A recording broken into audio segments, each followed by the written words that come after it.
자, 다프나 조엘이라는 그 신경 여성 과학자는요, 어떤 생각을 했냐면, 이 집단의 차이가 있을 수는 있지만, 여성과 남성이라고 했을 때 이 집단 간의 평균적인 차이는 있을 수 있지만, 과연 어떤 한 개인을 놓고 봤을 때 이 개인이 여성이라면 여성의 뇌를 가지고 있다, 남성이라면 남성의 뇌를 가지고 있다라고 우리가 그렇게 말할 수 있을까?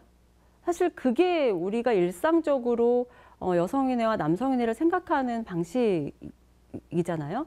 여성과 남성을 판단을 할 때 앞에서 봤던 그런 뇌의 성차가 있다고 했기 때문에 여성이면 여성의 뇌를 가질 거고 어떤 특정 기능이 우월할 거고 남성의 경우에는 또 특정한 어떤 또 기능이 우월할 거고 이렇게 생각을 하게 되는데, 다프나 조엘은 집단 간의 차이가 있다라는 것을 어떻게 개인의 차원으로 이 차이를 보일 수 있을까를 이제 고심을 하게 됩니다.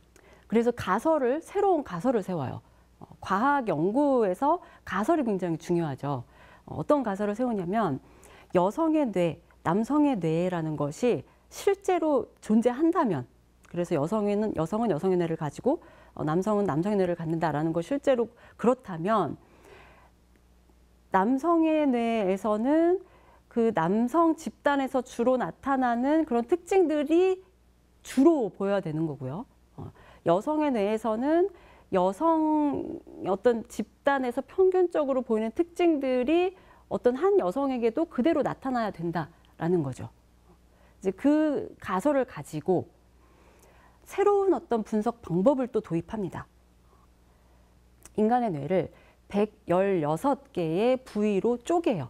쪼개고 그 쪼갠 것 중에서 분명히 집단 간의 어떤 차이는 존재합니다. 그래서 남녀 차이가 가장 큰 상위 10개의 부위, 116개 중에 10개의 부위를 골라서 여성형, 남성형으로 분류를 합니다.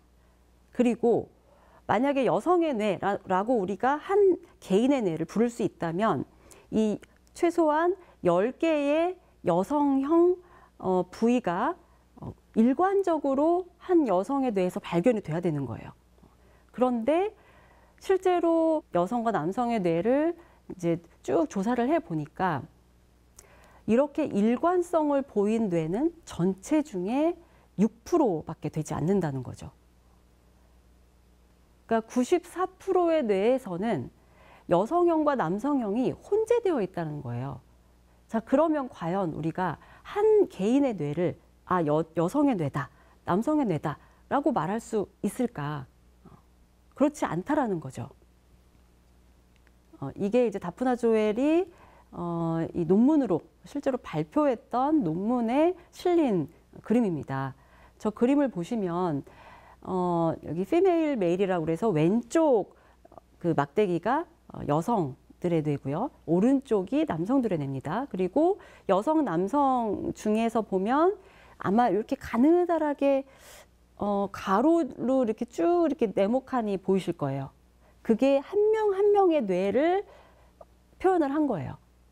앞에서 제가 말씀드렸던 여성형 부위 10부위, 남성형 부위 10부위가 각 개인의 뇌에서 어떻게 나타나는지 이렇게 가로줄로 보여주고 있습니다.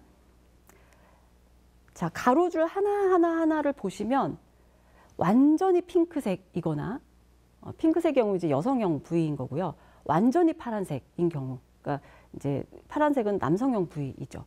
완전히 핑크이거나 완전히 파란색인 줄은 거의 없어요. 그게 앞에서 말씀드렸던 이 여성형 부위나 남성형 부위가 한 인간의 뇌에서 일관적으로 나타나진 않는다.